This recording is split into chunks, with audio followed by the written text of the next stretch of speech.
But I had the fortune of reading The Millionaire Real Estate Agent by Gary Keller, and I was able to get a copy of that book, and I read it twice.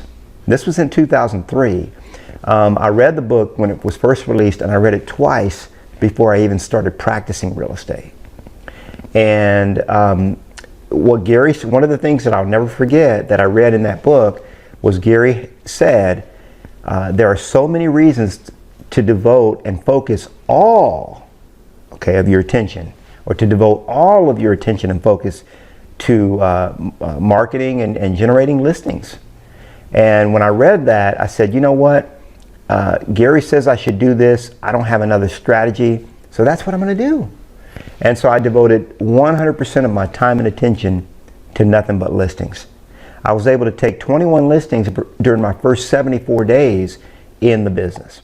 Welcome to the Success with Listings podcast, where we help you get success in the real estate game the easy way. Now you can get off the roller coaster of feast and famine and out of the rat race of competing with every other agent in town. Hi, I'm Knolly Williams. I took over 1,000 listings during my first 10 years in the real estate game, and in this podcast, I show you how to have success with listings. Let's go. All right, guys, you're in the right room. I'm Knolly Williams, author, trainer, national speaker, and boy, do we have a lot of ground to cover today. We're going to be talking about 10 listings a month. If you want to consistently get 10 listings a month throughout the rest of your career, you're in the right place. I'm going to show you how to do that today. Now, I'm fully aware. I love to learn. I learn from all kinds of places, and I always teach. You guys know I teach. Drink from many fountains. So I'm fully aware that there's a lot of material out there.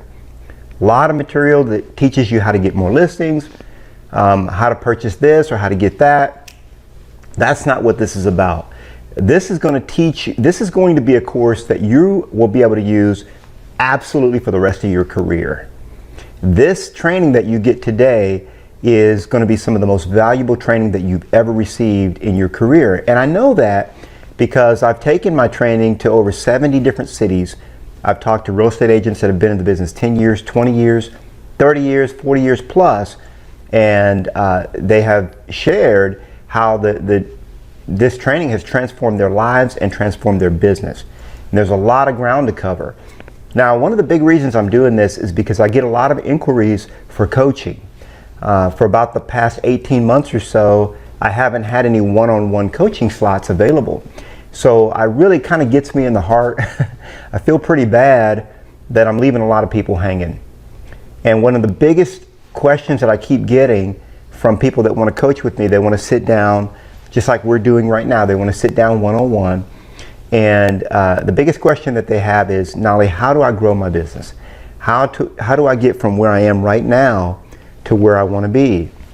And just taking sort of a case study of, or a generalization of what I'm seeing from many of my potential students, those that come to me for coaching that I have to turn away, unfortunately. They really want to know how to get from 20 listings a year to 100 plus. That's what you're going to learn today. So let's get right into it. You know, I travel all across the country. Here's some pictures of me going nuts. The one where I'm acting crazy with a big selfie with the background, that's, you know, me going nuts in front of a great group out of Cape Cod. This one down here is me teaching a class in Austin, Texas. This over here is out of New York. This one over here is another city in Texas. So, you know, I travel all across the country teaching real estate agents how to be successful. A little bit more about me. 96% of my focus has been on listings since I got in the business, since I got my license. Over 1,000 listings taken, and I still run a successful listing team. Now, what I want you to do is just relax. Shut off any distractions. If you got Facebook open, don't mess with Facebook right now. This is a time for you and me.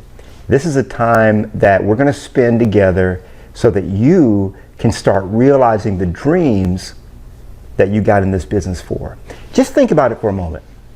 Think about when you got your license. You know, you probably did something else before real estate. You got into real estate, you maybe had a little bit of fear, a little apprehension, but you did have some high goals when you got in this business. Maybe you're brand new in the business. Maybe you've been doing this for a long, long time. Are you living up to the full expectation that you have set for yourself? Are you living up to all the potential that God has for you? I want you to, and in order to do that, I want you to slow down, relax, get into a relaxed state, free your mind, and just absorb the information that I'm giving you today on our time together.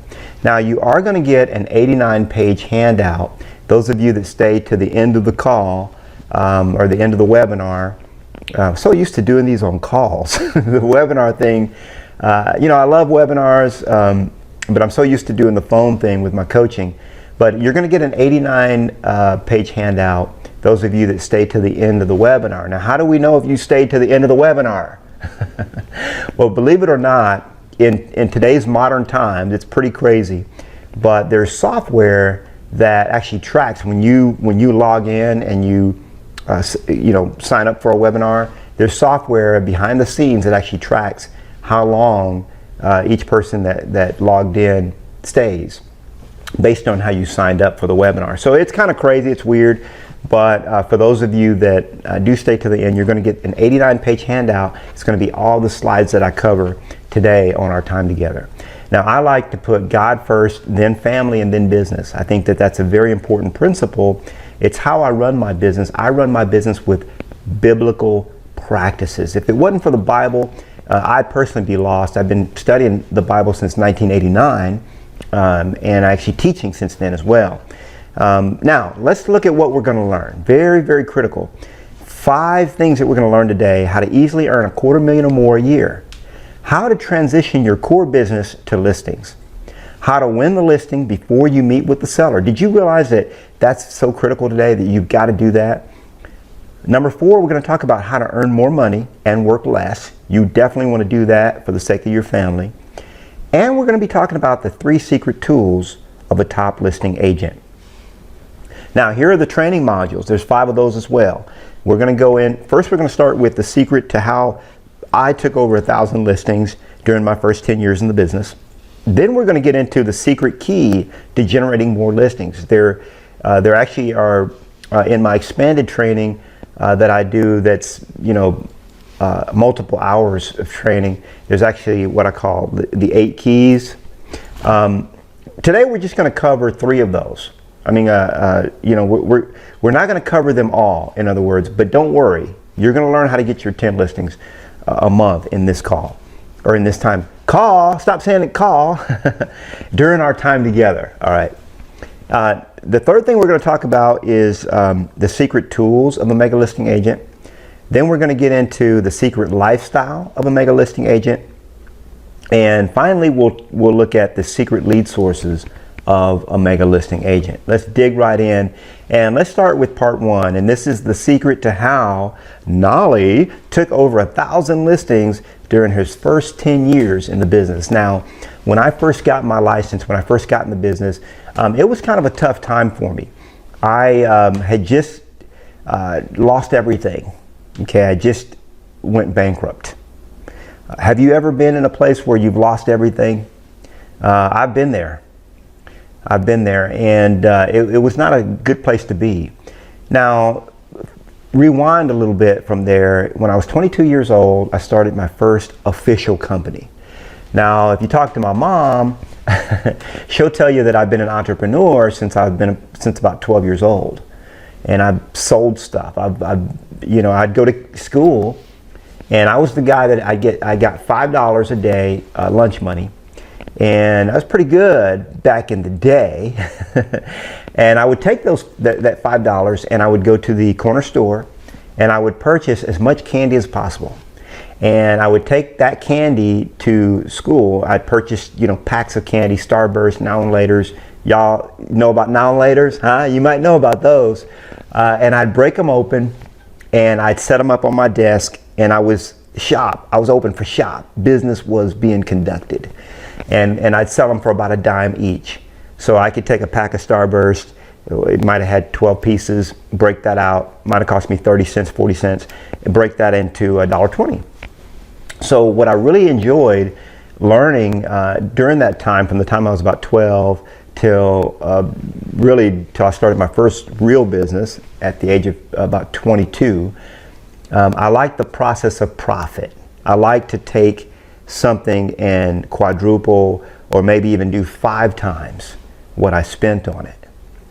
Now, when I was 22 years old, though, as I got older, I wanted to be in the music business. I wanted to be a rapper. And I had, at the time, I had accepted Christ. I'd become a Christian. That was in 1989. I was into a lot of crazy stuff as a juvenile.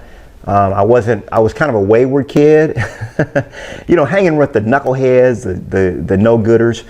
And what happened at the time was that my uncle invited me to come live in Texas. At that time, I was living in Los Angeles, right? And I was around a lot of the bad environment. My uncle invited me to come live in Texas for a little while. I said, you know what? I'll come visit Texas, but I'm not moving to Texas. Now look at me. Got the cowboy hat, got a little southern drawl and everything. I've been here a long time. I moved here in 1988 when I was 18. And I've been here for many, many years. God's been good to me, though. My uncle was in the music industry. I told him that I wasn't going to move here for good, but what I would do is visit for 3 months. Well, what happened is I just never left. Got married, started my family, and just moved on from there. Now, when I was 22 years old, I still had, like I said, dreams of being in the entertainment business, so I did start my first business. It was a record label.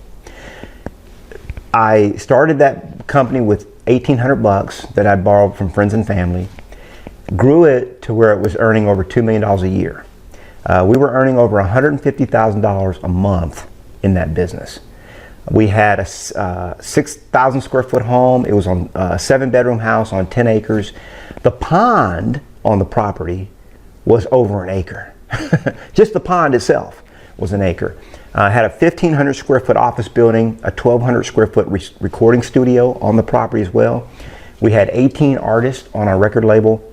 We had 12 employees that were employed for our company. And my wife and I, we pretty much lost everything. When the music industry imploded, like everything just went, I say, to hell in a handbasket, we were a casualty in that situation. And we went from making 150 grand a month to making nothing. In fact, we were making our mortgage payment, our monthly mortgage payment, on an American Express card that we had borrowed from my sister-in-law. Now that's rock bottom. And this was around the time when I started thinking, what am I going to do next?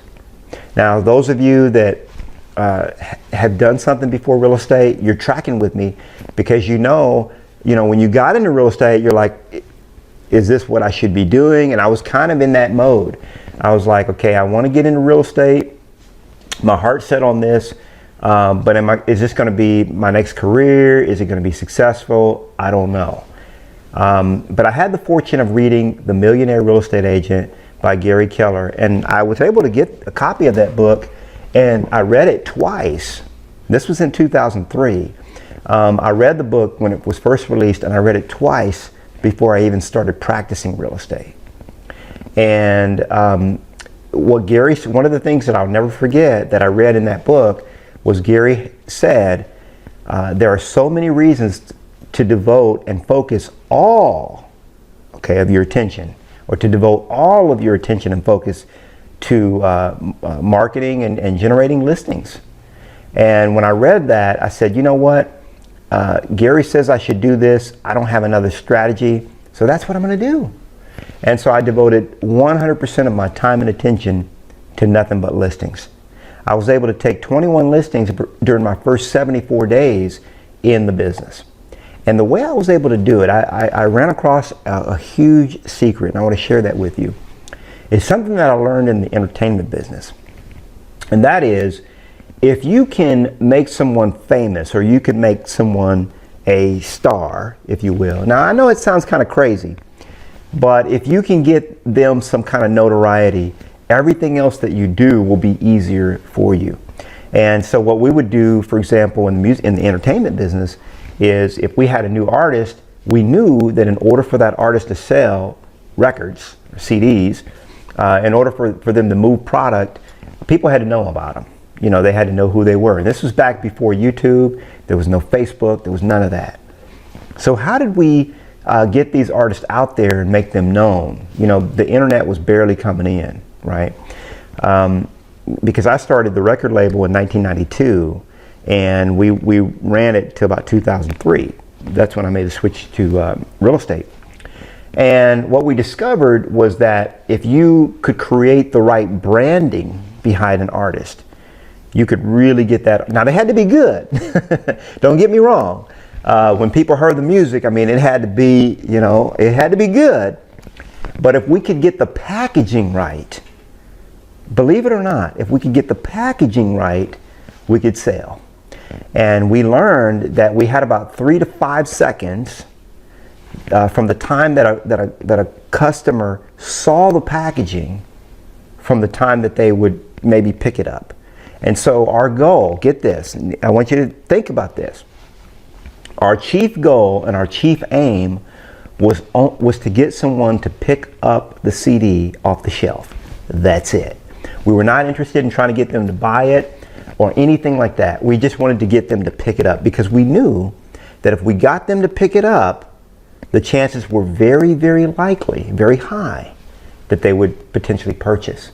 And we would create the packaging in a certain way where it would really draw them in to where at least they would want to go to the demo station. Back then they had demo stations. They didn't have iTunes, okay? Gotta go back there with me. There was no iTunes, so the way that you would hear a new CD is you would go, you would just kind of browse around, and then if you saw one that you thought you liked, or even back in the days with vinyl, if you saw a record that you thought you might like, you looked at it, and then you would just kind of go by the artwork. As crazy as that might sound, you actually are selling music based on the way the artwork looks. And the thing is that I learned is that the buying habits of your prospects and your clients has never changed. People buy things based on the packaging. And so I'm going to share some of the secrets that I learned from my entertainment business days, how I incorporated that into the music industry. So just kind of picture that in your mind, that's sort of the way the music industry works. We would try to get them to pick up the CD, and then we would have maybe a 3 to 5 minute window from the time that they saw the CD to maybe pick it up. And then we would just try to pull them in and get them over to what they call the demo station, where they would actually listen to the material and then they would fall in love with it. See, one of the challenges that you have right now, if you're not getting all the listings that you want, is that your packaging might be a little bit, right? We're going to work on that today. We're going to get it up to snuff where it needs to be. If you sit down, see if you get in front of a client, you probably don't have very many problems. I mean, in other words, you're great. You're good at selling. People love you, and people do business with people they know, like, and trust. So you get them to know you, you get them to like you, you get them to trust you. You don't have a problem with that. But how do you get more at-bats? How do you get in front of more people? Well, you do it. How do you get them to pick you up off the shelf and at least take a good look at you and maybe demo you out? Well, you do it by having the right packaging. That's what we're going to talk about throughout the duration of the rest of our time together. So that's just a little bit of background about me. But again, what I'll tell you is that the secret to how I took over 1,000 listings really boils down to the packaging. Now, once people get past the packaging, they love the product. I mean, it's just the outside. Like you say, don't buy a book, don't judge a book by its cover. Well, guess what? People are judging you by your cover. And depending on how your cover looks, that's going to determine whether they pick you up and decide to read you, right? And take you home. That's the way it works. Well, thanks so much for tuning into this episode of the Success with Listings podcast. If you are serious about taking your real estate career to the highest heights, making more money and helping more clients while working less hours and spending more time with your family, be sure to get your copy of my free book, Triple My Listing, absolutely free at successwithlistings.com. Now, you want to be sure that you subscribe to the podcast and check out successwithlistings.com to get your copy of my free book. Hey, I'll see you on the next one.